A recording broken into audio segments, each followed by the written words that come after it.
Elimika na Mahasin TV, pata kujua wema wa Uislamu.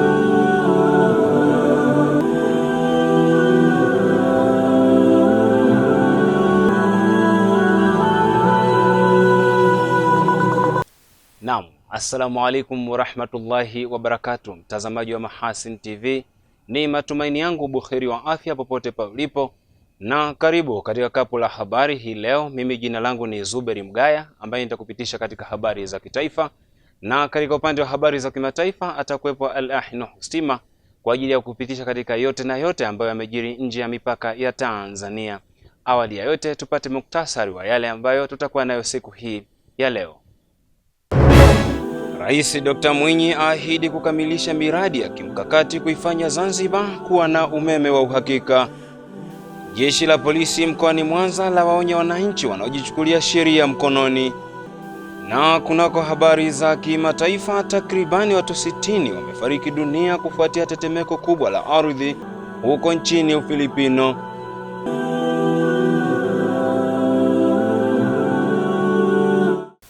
Naam, kabla kulianza kapu la habari hii leo, ni ukumbushe tu mtazamaji, unaweza kufuatilia kapu la habari kupitia mtandao wa YouTube ukiandika Mahasin TV official channel. Unaweza kuvinjari kapu la habari pamoja na vipindi mbalimbali kupitia huko katika mtandao wa YouTube.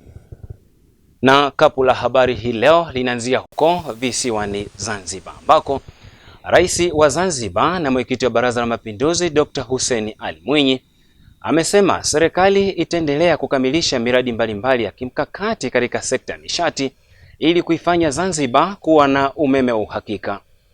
Rajabu Shaban Matuga anakuja na masimulizi ya stori hii. Rais Dr. Mwinyi ameeleza kuwa hatua hiyo kwa kiasi kikubwa itachochea kasi ya ukuaji wa uchumi, huduma bora za umeme kwa wananchi na upatikanaji wa umeme wa uhakika katika maeneo ya uwekezaji. Rais Dr. Mwinyi amesema hayo baada ya kuzindua mradi wa uboreshaji wa mfumo wa umeme Zanzibar, hafla iliyofanyika Mtoni, mkoa wa Mjini Magharibi.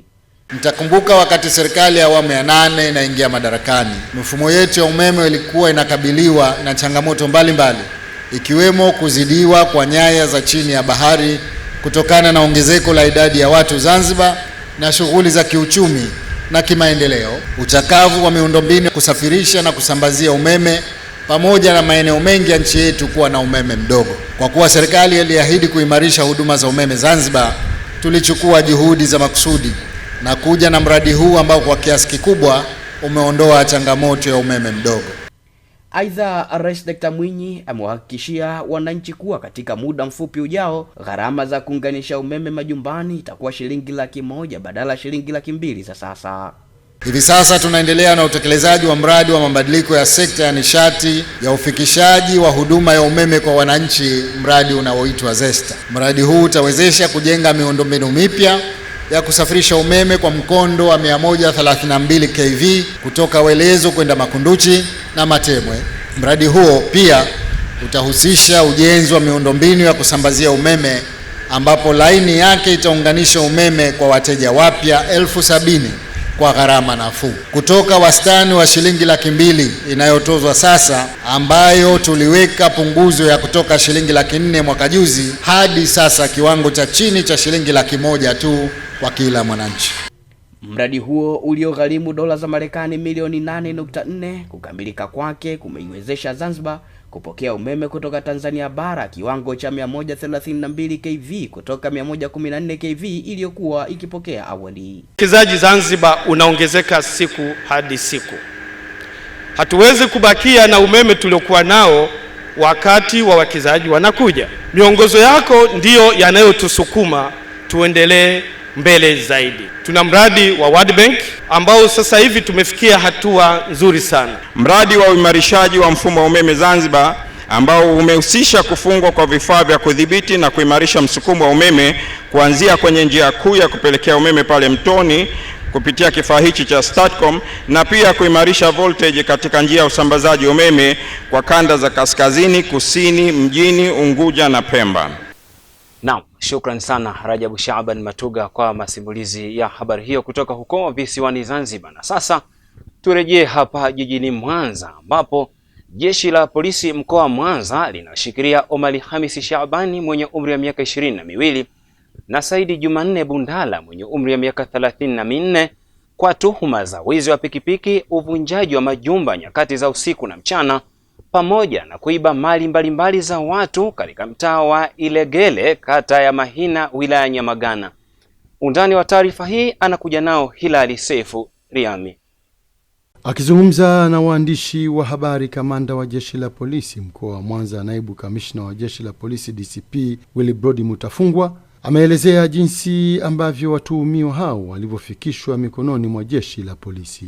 Watuhumiwa hao walikamatwa pia na viongozi wa eneo hilo la Igelegele ambao ni mtendaji wa mtaa wa Igelegele na mwenyekiti wa mtaa.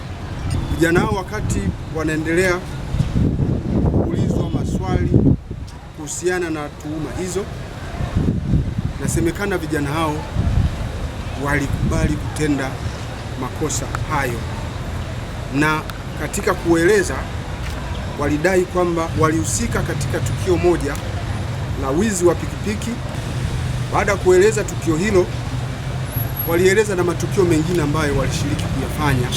Ndipo wananchi wenye hasira kali walianza kuwashambulia watuhumiwa kwa kutumia silaha mbalimbali za jadi. DC Mutafungwa ameelezea jitihada mbalimbali zilizofanywa na viongozi wa mtaa huo kwa kutoa taarifa za haraka kwa jeshi la polisi katika kuwaokoa vijana hao kutoka kwenye kundi la wananchi wenye hasira kali.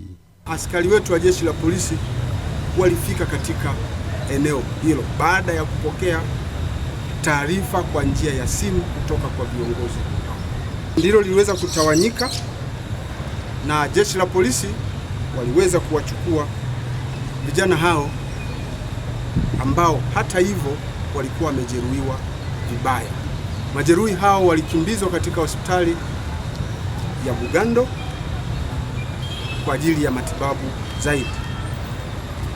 Siku hiyo hiyo usiku, jitihada za madaktari zikiendelea, jeshi la polisi tulipokea taarifa kwamba vijana hao wawili walikuwa bahati mbaya wamepoteza maisha.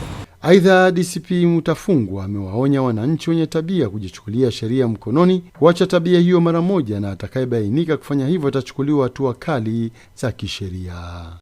Uchunguzi kuhusiana na tukio hilo unaendelea, ikiwa ni pamoja na kuwakamata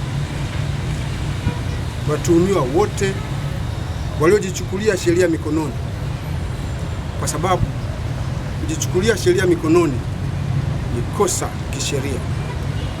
Na jeshi la polisi kwa Mwanza limekuwa mara nyingi kupitia mikutano yake mbalimbali, kupitia mpango wa wakaguzi wa kata, tumekuwa tukikemea kwa nguvu zote tabia ya baadhi ya watu kujichukulia sheria mikononi. Naam, shukrani sana Nuhu Stima kwa masimulizi ya taarifa hiyo kutoka hapa jijini Mwanza. Na sasa mtazamaji, tunatoka hapa jijini Mwanza tunaelekea huko mkoani Singida ambapo taasisi inayosimamia ufundishaji wa somo la elimu ya dini ya Kiislamu Tanzania TISTA kutoka makao makuu imetoa mwongozo wa baadhi ya watu waliopendekezwa kushika nafasi za uongozi wa TISTA mkoani Singida ili kuimarisha utekelezaji wa jukumu la taasisi hiyo katika ngazi ya mikoa. Ramadhani Idi Limo anakuja na masimulizi ya taarifa hii. Timu ya viongozi wanne kutoka TISTA makao makuu ikiongozwa na makamu mwenyekiti idara ya mafunzo na ufundishaji TISTA Taifa Amiri Saidi Juma imefika Singida na kufanya kikao kazi na uongozi wa mkoani hapa, sambamba na mambo mengine yaliyojadiliwa kuhusu utendaji. Pia ilitolewa miongozo kwa safu ya uongozi mpya iliyopendekezwa. Dhamira kubwa ya ziara yetu ni kuimarisha safu za uongozi wa TISTA ngazi ya mikoa ili tuweze kutenda kwa ufanisi zaidi. TISTA hii ndio chombo ambacho kinasimamia ufundishaji wa elimu ya dini ya Kiislamu shuleni na madrasa nchini kote. Lakini jambo la pili ni kuchagizana na kuonyeshana umuhimu wa kuwa na timu ambayo itasimamia majukumu ya TISTA katika ngazi ya mkoa. Na katika hili imekuwa ni muhimu kwetu sisi kuja kama sehemu ya kuidhinisha uongozi ambao umependekezwa na wadau wa TISTA katika mkoa huu ili kusudi utambuliwe rasmi kama uongozi wa TISTA wa mkoa wa Singida. Akizungumza kwa niaba ya Shekhe wa mkoa wa Singida, Shekhe Ali Amani Ali amewaomba wadau mbalimbali kuendelea kuunga mkono juhudi zinazofanywa na TISTA ili kuhakikisha inafanya kazi zake kwa ufanisi. Jambo limekuwa lenye kufana na umeteuliwa uongozi rasmi ngazi ya mkoa, lakini na idara mbalimbali zitakuwa zenye kufanyiwa kazi. Maazimio yamekuja baada ya wiki moja tuweze kuona na idara zingine. Kuna idara za tehama, idara za mitihani, idara za fedha, kuonyesha kwamba TISTA wamejipanga na wanataka kumfikia kila mmoja. Kwa hiyo tutegemee mazuri kwa project ya TISTA. Pia unaweza ukahusika kwa njia ya mali, ukahusika kwa njia ya mawazo. Kwa upande wake mratibu wa TISTA mkoani Singida Ramadhan Hussein amesema mapendekezo ya viongozi wapya yamelenga kuhakikisha majukumu ya taasisi yanatekelezwa kwa ufanisi kupitia wataalamu walioteuliwa. Kama ni idara ya fedha, basi watu wa fedha waingie katika idara hizo, kwani hivi sasa tunasema TISTA ni chombo cha Waislamu wote. Elimu ya dini ya Kiislamu ni chombo ambacho ni somo ambalo halihitaji watu wawe na mijadala ya kimadhehebu, mijadala ya kitaasisi. Kwa hiyo kwa upande wa mkoa wetu wa Singida, kazi kubwa ambayo tunaendelea kufanya hivi sasa ni hiyo. Kutoka hapa mkoani Singida, Ramadhan Idilimo wa Mahasin TV. Naam, shukrani sana Ramadhan Idilimo kwa undani wa taarifa hiyo kutoka huko mkoani Singida. Na sasa tutoke huko mkoani Singida tuelekee huko mkoani Mara, ambapo halmashauri ya wilaya Tarime mkoani Mara tayari imeshatoa chanjo ya kukabiliana na magonjwa ng'ombe 34,500, mbuzi 13,200, kondoo 7,100 na kuku 200,019 tangu kuanza kwa zoezi la utoaji wa chanjo kwa mifugo hiyo mnamo Septemba 3 ya mwaka huu 2025. Hilali Sefuriami anakuja na undani wa taarifa hii. Kupitia zoezi hilo la chanjo linaloambatana na usajili wa mifugo lililozinduliwa na Rais Daktari Samia Suluhu Hassan mnamo Juni 2025, halmashauri ya wilaya ya Tarime mkoani Mara yenye kata 26 na vijiji 88 inataraji kutoa chanjo kwa ng'ombe 1,100,000, mbuzi 173,000, kondoo 34,500 pamoja na kuku 2,280,000. Halmashauri ya wilaya Tarime ilikwisha pokea chanjo ya homa ya mapafu dozi 51,200, dozi ya sotoka ya mbuzi na kondoo dozi 127,000. Tumepokea kifaa kimoja cha kuwekea hereni na vishikwambi 23 kwa ajili ya usajili kwa ajili ya zoezi la chanjo na utambuzi wa mifugo. Usajili wa mifugo utafanywa kielektroniki kwa njia ya mtandao kwenye mfumo wa utambuzi. Chanjo ya kuku ya 3-1 ambayo inakinga ugonjwa wa kideri, ndui na mafua, hii itatolewa bure. Lakini chanjo za wanyama wengine wale zitatolewa kwa bei ya ruzuku, ambapo homa ya mapafu ya ng'ombe yani CBPP itatolewa kwa shilingi 500. Ugonjwa wa sotoka ya mbuzi na kondoo utatolewa kwa shilingi 300 kwa kila mbuzi au kondoo mmoja. Tangu kuanza kwa zoezi hilo Septemba 3 mwaka huu, halmashauri hiyo imeshatoa chanjo kwa ng'ombe 34,521, mbuzi 13,259, kondoo 7,157 na jamii ya ndege yani kuku na bata 219,724. Wizara imeanzisha zoezi la kitaifa la usajili wa mifugo na chanjo ya kitaifa kwa madhumuni makubwa matatu. Kwanza ni kuboresha biashara ya mifugo na mazao yake. Pili, kutokomeza magonjwa ya mifugo na kupunguza au kuondoa kabisa wizi wa mifugo katika maeneo mbalimbali ikiwemo eneo letu la halmashauri ya wilaya Tarime. Wizara ilishafanya maandalizi na kusambaza chanjo ya homa ya mapafu yani CBPP, chanjo ya PPR yani sotoka ya mbuzi na kondoo, na chanjo ya tatu moja kwa ajili ya ndege ambayo inakinga magonjwa ya kideri, mafua na ndui ya kuku. Akizindua rasmi zoezi lililofanyika kijiji cha Komaswa, mkuu wa wilaya Tarime Meja Edward Gowelo amewataka wataalamu wanaoendesha zoezi hilo kuhakikisha wanawafikia wafugaji walio wengi zaidi. Hebu tokeni nendeni kwa wafugaji kabisa maeneo yao. Hata wale walioko mbali tuwafikie. Tuwape hii elimu, tuwape haya maelekezo na faida ambazo Mheshimiwa Rais ameleta.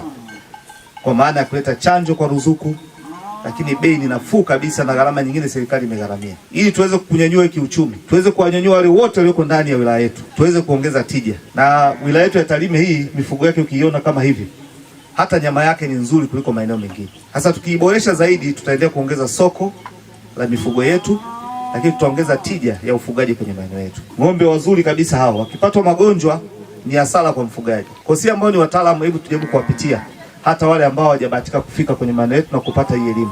Kwa upande wao, baadhi ya waliofikiwa na zoezi hilo wameishukuru serikali kwa kutoa ruzuku ili wafugaji waweze kuchanja mifugo yao. Gharama za mtu mmoja wananchi wengi hawatahimili, lakini serikali imetusaidia, imeleta pamoja kwamba tuchee kwa gharama ndogo ili wananchi wajisaidie na wajikomboe. Na serikali haikuweza kubagua mfugaji mkubwa na mfugaji mdogo, wote imeweka level moja, kinachowezekana kisaidia Watanzania wote wajikomboe katika umaskini. Chanjo kwa kweli tumepokea kwa mikono miwili, kwa sababu serikali kuja kukumbuka sisi wananchi ni kitendo kizuri sana tumeona. Naam, shukrani sana Hilali Sefuriami kwa masimulizi ya taarifa hiyo kutoka huko mkoani Mara. Mtazamaji, na sasa tunarejea hapa mkoani Mwanza ambapo mkuu wa wilaya Ilemela Amiri Mohamed Mkalipa amewahimiza Waislamu nchini kuachana na visingizio na sababu zisizokuwa na mashiko katika kutafuta elimu zote mbili, hasa kwa watoto, ili kuwa na mustakabali mwema wa Uislamu na Uislamu kwa ujumla. Rajabu Shaban Matuga anakuja na taarifa hii. Maneno ya Allah subhanahu wa ta'ala, alladhi khalaqa al-mauta wal hayata liyabluwakum ayyukum ahsanu amalan wa huwa al-azizul. Ili upate hiyo akhera ni lazima uwe duniani kwanza na utimize wajibu wa kidunia, na peponi anakwenda mbora wa matendo. Kama unataka akhera lazima ujue wajibu wa kuipata akhera. Hakuna swala isiyokuwa na elimu. Yaani kila wewe siku ya kwanza ujui, mwezi wa pili kuswali ujui, mwezi wa tatu kuswali ujui, wa nne kuswali ujui, hutaki kujifunza. Ukiswali baadaye unasema unaenda Firdaus. Firdaus yeye huwezi kwenda mtu wa namna hiyo. Mkalipa amesisitiza umuhimu wa Waislamu kusoma elimu zote mbili, elimu ya mazingira na elimu ya dini, ili kuwa na mustakabali mzuri wa dini.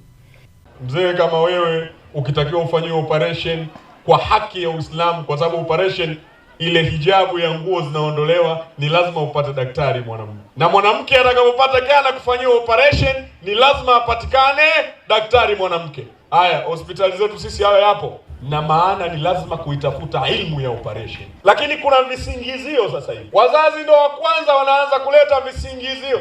Wanasema sasa hivi shule watoto wanaenda asubuhi saa 11, wanarudi saa 12, hawana muda wa kusoma madalis. Lakini mtoto huyo anaonekana amechoka, ikifika saa 12 nyumbani, saa 2 usiku amekaa anaangalia tamthilia. Muda wa kufundisha Qur'ani eti amechoka, lakini muda wa tamthilia anao. Na wewe baba kwenye nyumba. Tunataka wazazi wanaopunguza visingizio.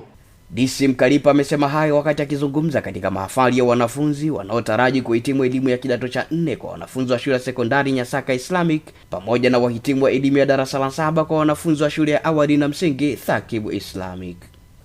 Najisikia furaha kwa sababu nimevuka milima na mabonde niliokuwa nao. So, mlima ulikuwa ni mzito. Bila kuwashauri wenzako wanaobakia, kwa ushauri nao hapa wasome kwa bidii, kwa hali na mali waweze kufaulu katika masomo yao. Najisikia furaha kuhitimu katika shule ya msingi Thaqib Naamini elimu hii itanifikisha na nitaishi maisha ya amani katika jamii. Ndoto yangu ya kwanza ilikuwa ni kujifunza dini ya Kiislamu. Na sasa nahisi nishaipata kutokana na malezi bora, elimu bora ya Kiislamu iliyoko hapa. Kiukweli elimu ya dini niliyoipata hapa itakuwa nitaitumia vizuri katika mazingira. Na tofauti sana na mwanafunzi ambaye atakuwa amesoma katika shule tofauti na za Kiislamu, kwa sababu nimepata fursa ya kupata elimu yote ya secular na masomo ya dini. Aidha, shule hiyo imeeleza mkakati iliopo katika kuwasaidia vijana kuwapatia msingi wa elimu ya dini ya Kiislamu wakati ambao wanasubiri matokeo ya kuendelea na elimu ya kidato cha 5. Kwa kuna changamoto, vijana wanamaliza kidato cha 4 lakini wanaingia mtaani, anajikuta mpaka matokeo yanatoka anakuwa kama kapotea kabisa. Sasa sisi tumeanzisha program ambayo itakuwa ni kwa ajili ya masomo ya dini tu, kuhifadhi Qur'ani na masomo mengine ya dini ili kumjengea kijana msingi. Kama tunavyofahamu, baada ya kuwa vijana wameingia katika mifumo ya form 5 au form 6 kwenda vyuo, muda wa kusoma dini unakuwa ni finyo sana.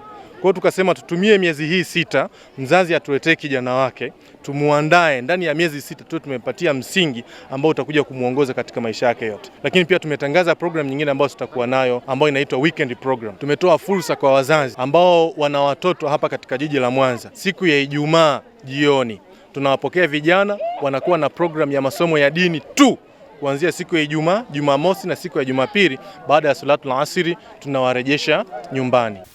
Naam, shukrani sana Rajabu Shaaban Matuga kwa undani ya taarifa hiyo kutoka hapa mkoani Mwanza.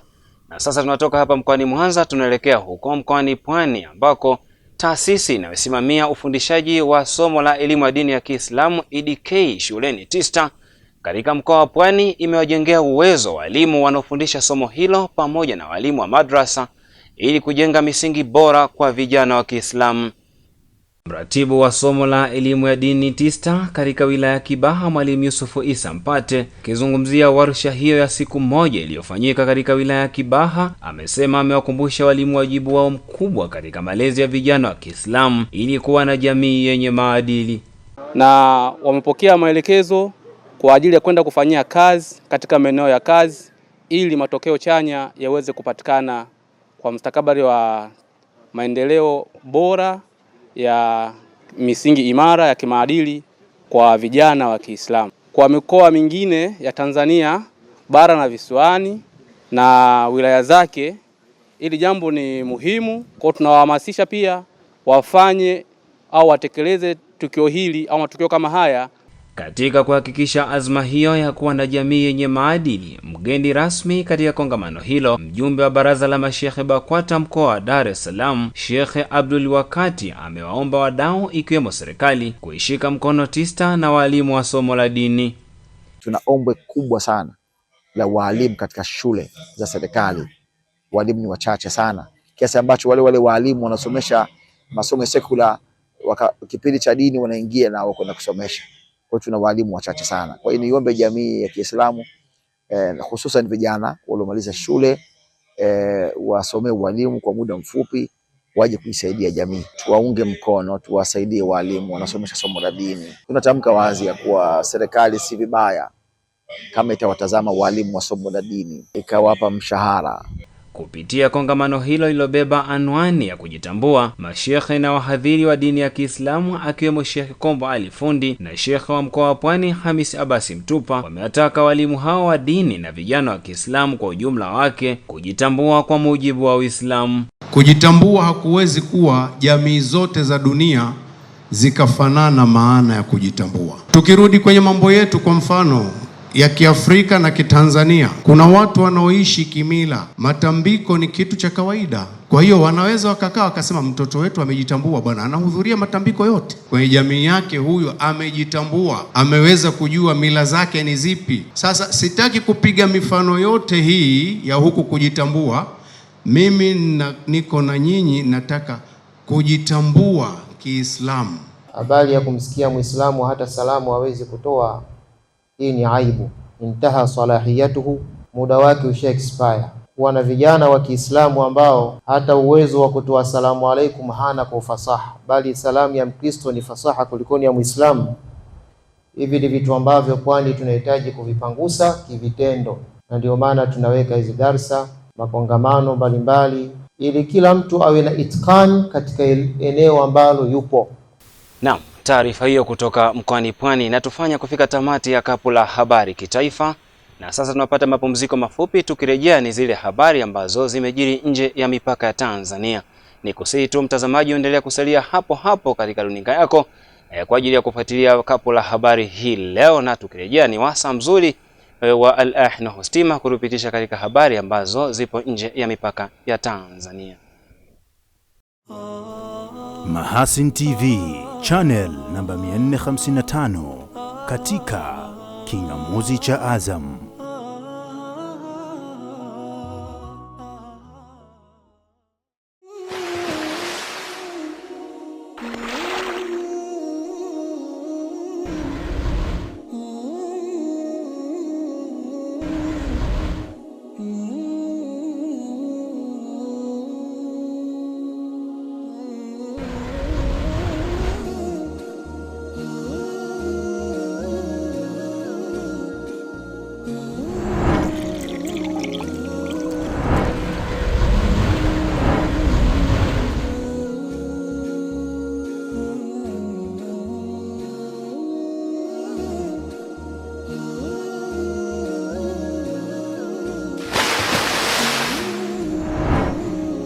Kunywa maji safi na salama ya uhai. Bidhaa bora ya Bakhresa.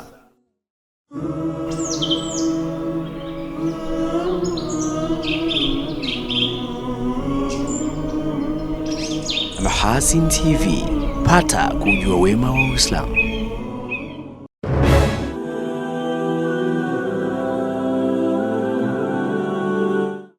Naam, mtazamaji, ni kupongeze na ni kushukuru kwa kuendelea kusalia papo hapo katika runinga yako. Bado ni kapu la habari, na sasa tupo katika upande wa habari za kimataifa, ambao hivi sasa namkaribisha Al-Ahna Stima kwa ajili ya kutupitisha katika habari ambazo zimejiri nje ya mipaka ya Tanzania.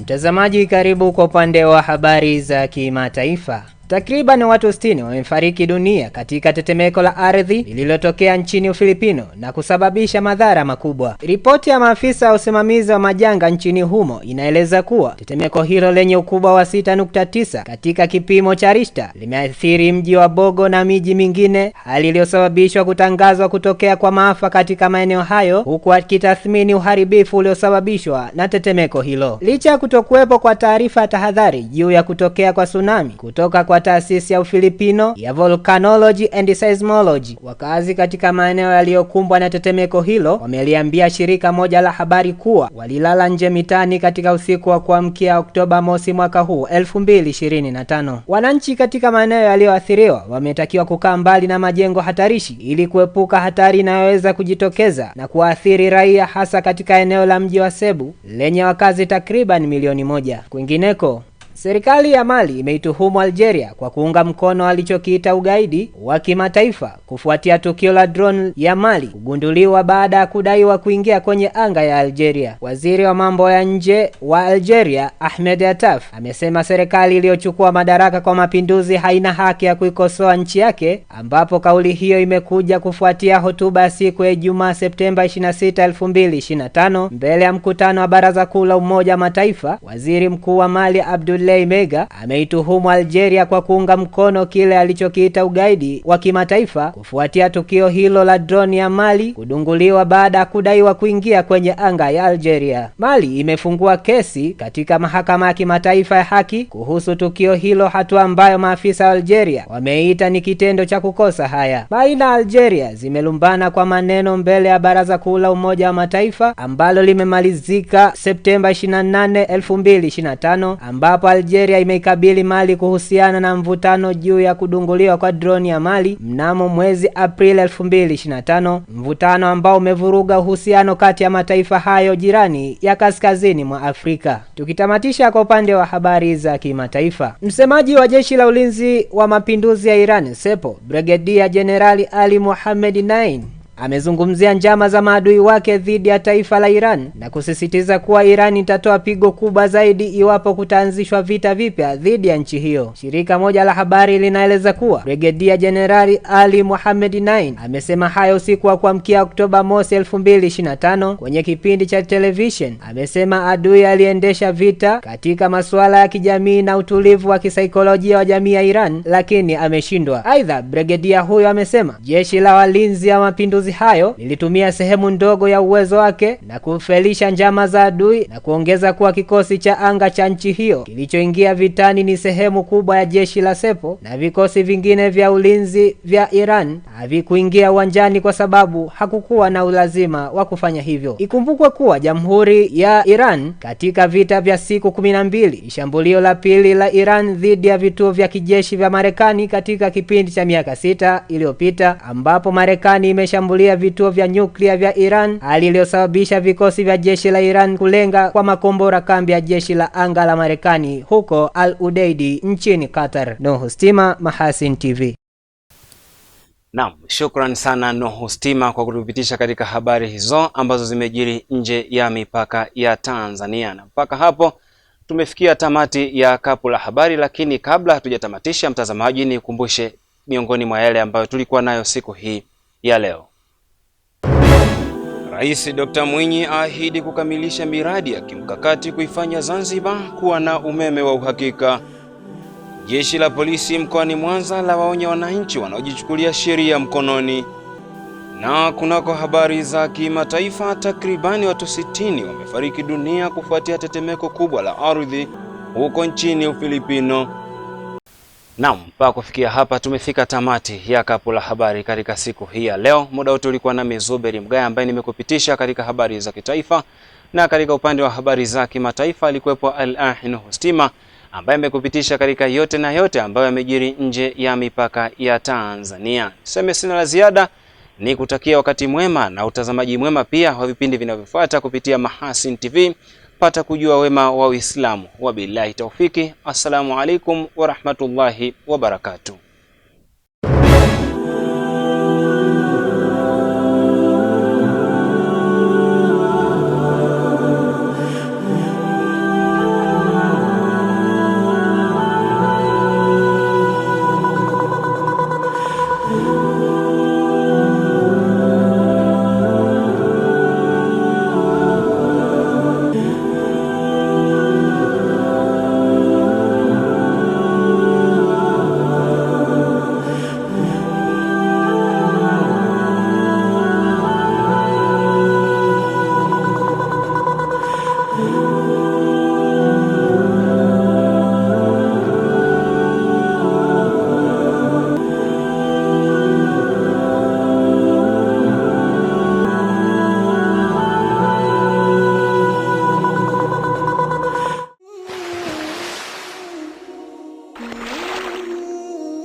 Kunywa maji safi na salama ya uhai.